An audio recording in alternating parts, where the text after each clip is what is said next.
Imagine stealing something so powerful. Your own brother swears to kill you. That is exactly what happened to Jacob. One moment, one blessing, and suddenly he is running for his life.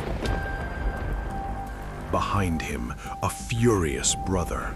Ahead of him, an uncertain future. But the desert was not empty, because that night, Jacob would see a ladder reaching into heaven. Angels walking between worlds, and a promise that would shape the future of humanity. But Jacob's greatest battle was still waiting for him. Two boys, one womb, one destiny. Before they drew breath, Rebekah felt a war inside her. God's answer was a riddle. The older shall serve the younger.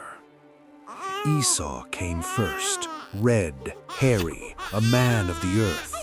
But right behind him came Jacob, his tiny fist gripping his brother's heel. They named him Jacob, the supplanter, the one who trips you up. While Esau became a skillful hunter, Isaac's favorite, Jacob was the dweller, quiet, sharp, waiting. One evening, the trap was set. Esau returned from the fields, starving. The smell of Jacob's red lentil stew was a weapon.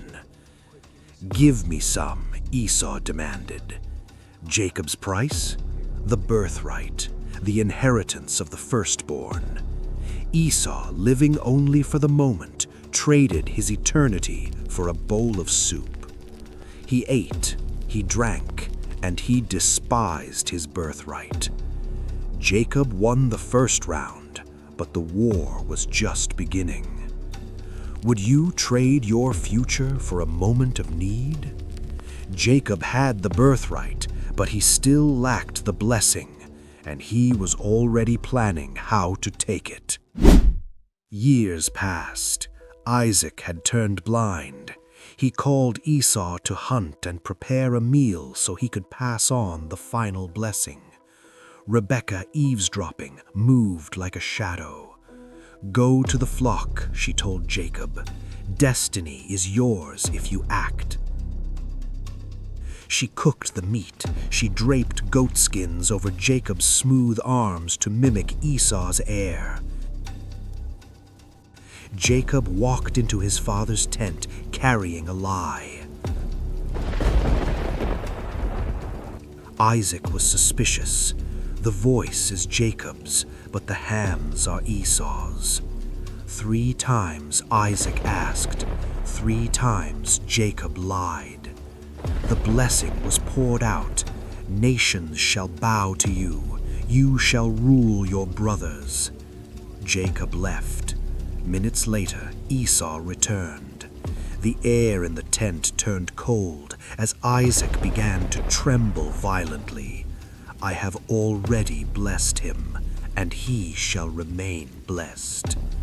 Esau let out a cry that shook the desert, a raw, murderous howl. He vowed, "When father dies, I will kill Jacob." Jacob fled into the night, fear clawing at every step. He had the blessing, but he was now a man with a target on his back. Where do you go when your own brother is hunting you? Who was really wrong here? Esau for selling his future, or Jacob for exploiting his brother's hunger?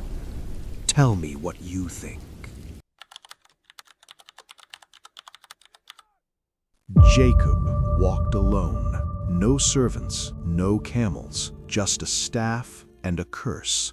That evening, at a place called Luz, he took a stone for a pillow and collapsed into the dirt.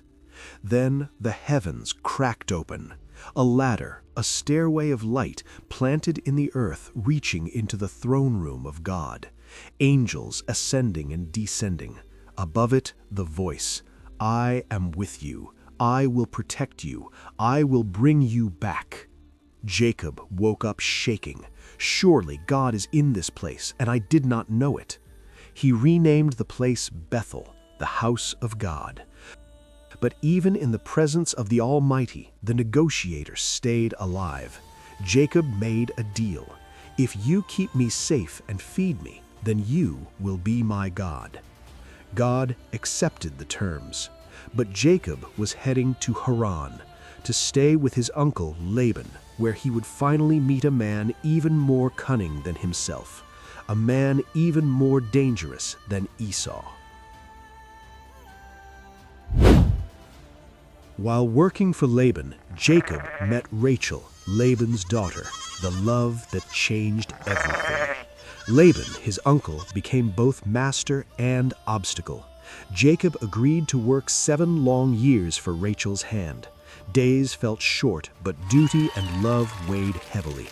7 years later, on the wedding night, destiny twisted. Laban swapped the brides. Morning light revealed Leah, the elder daughter, not Rachel. "What have you done?" Jacob demanded. Laban answered coldly, "In our land, the firstborn goes first."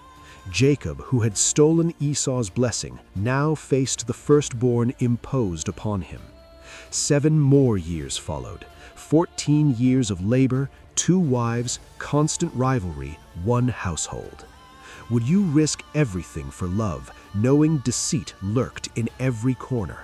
Jacob stayed, and a family was born, but the storm of destiny was just beginning. The 2 sisters' war moved to the womb. Leah, unloved, bore sons, hoping to earn Jacob's affection. Rachel, barren and desperate, struggled to give life. In jealousy and strategy, she even gave her servants to bear children for Jacob, while Leah did the same. The household became a battlefield of hearts and rivalry, love and resentment tangled under one roof. Finally, Rachel bore him 2 sons, cherished above all, yet even they faced hatred from their older siblings, mocked and betrayed despite Jacob's deep love. Meanwhile, Jacob outmaneuvered Laban, growing wealthy with flocks, stirring whispers and envy. The time for departure came.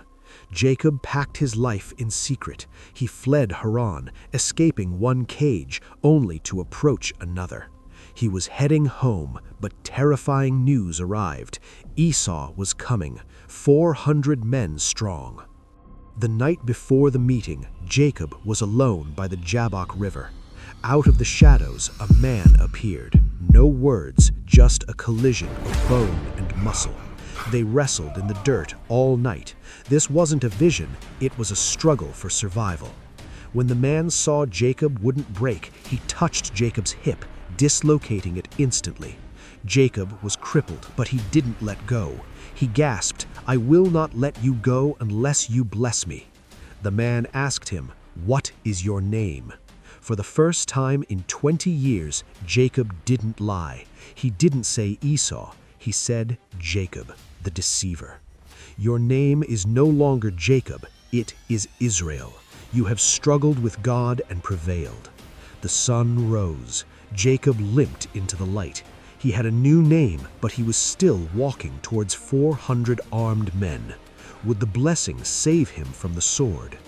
Jacob arranged his family, placing Rachel and Joseph at the very back, protecting them to the end. He walked ahead, limping, bowing 7 times. Esau saw him. The man who vowed murder ran. He threw his arms around Jacob's neck and wept. The brothers embraced. Jacob said something profound. "To see your face is like seeing the face of God." Jacob had seen God's face in the dark at the river, and he saw it again in the grace of a brother's forgiveness. The heel-grabber died that day. Israel was born.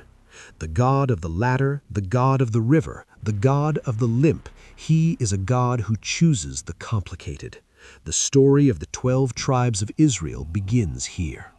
Jacob survived the wrestling, But his favorite son, Joseph, is about to have dreams that will tear this family apart all over again.